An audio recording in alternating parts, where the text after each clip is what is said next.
Hi everybody, this is Dino Chris from Prehistoric Facts, and this is Answering Questions episode. And at least there's a couple questions here for today, so let's get right to it. Brendan from Morris, New York. Is still possible, will we ever clone dinosaurs? Can we bring Jurassic Park back to life? Well, let's actually get to the first question, is can we ever clone a dinosaur? From what the evidence is actually saying is no, not really. The only way that can actually happen is if we actually ever find a fossil of where some of the blood, some more blood and tissue is actually still preserved, but even though the DNA in that would actually be very, very weak, so we would not be able to actually clone anything unless if the technology in the future would ever be advanced than it is today. Then we might be able to get a little bit more details of how to actually get the DNA. But even though we still have to actually connect the dots in terms of the DNA, and so that would actually take a long time for even some supercomputers. They take a long time to actually connect the dots of the DNA, and so that's still today. It's still not possible to clone a dinosaur. And can we ever bring Jurassic Park back to life? In terms of the Jurassic Park of how they actually done it, it probably wouldn't have ever happened, considering that some of the DNA in some insects and amber, most of the DNA is actually their own DNA, and basically some of the blood-sucking insects, probably the DNA would have actually hit the blood would have been pretty much nearly digested, so pretty much they would have actually have already dissolved the DNA. And so, but you see, the reason for the reason why Michael Crichton actually did this is because he found out that there is possibility of actually getting DNA from of insects that have been trapped in amber. And most of you that don't know what amber is, it's actually fossilized tree sap.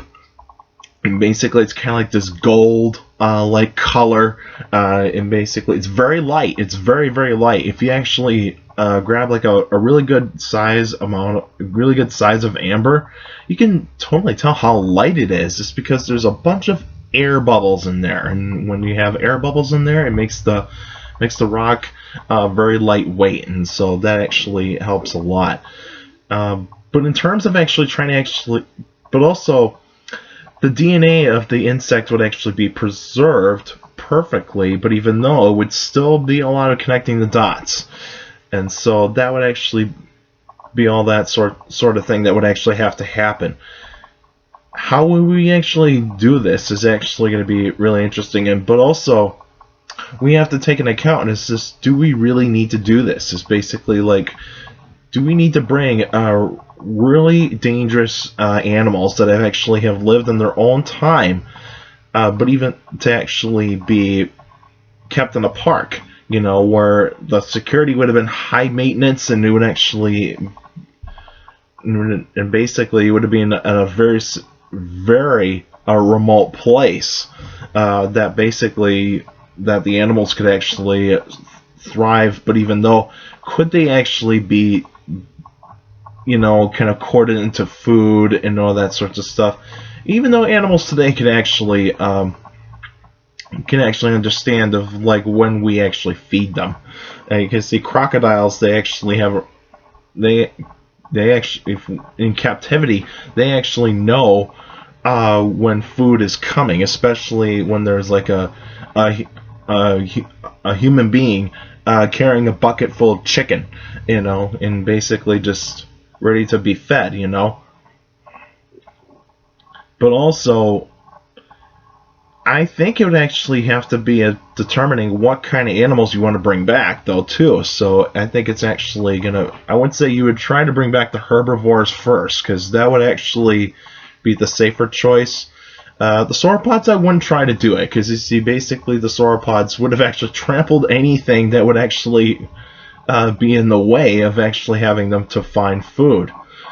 But also the climate would actually be a concern though too, because you see, you have to put them in a place where basically where the environment would actually suit best for them. But today it's really, really hard. I mean, you could put them in the African Serengeti, but that will also conflict with all the other animals that actually live around there though too. So it would actually be really interesting of how those animals would interact with, like, dinosaurs, for example.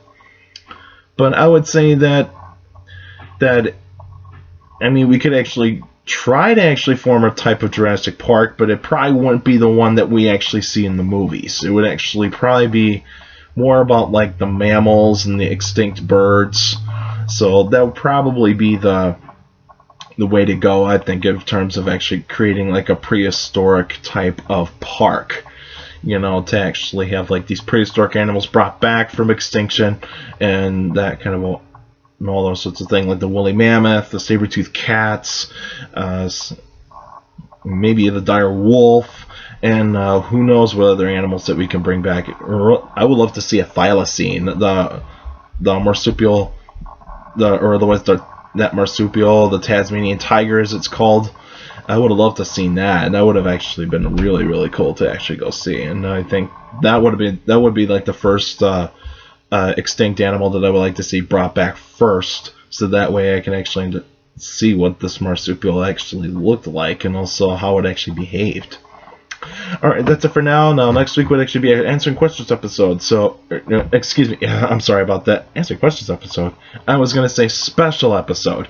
And so, next week will actually be a special episode. So, I'll post a link on my Facebook page, Prehistoric Facts with Dino Chris, list of dinosaur names, but also you can actually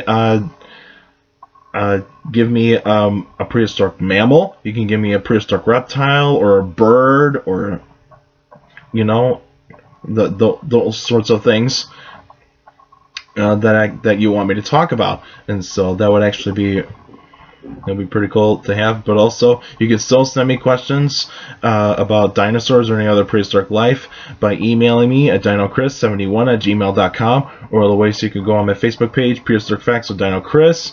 Like the page, you can actually post your questions in the comments section on any Facebook post.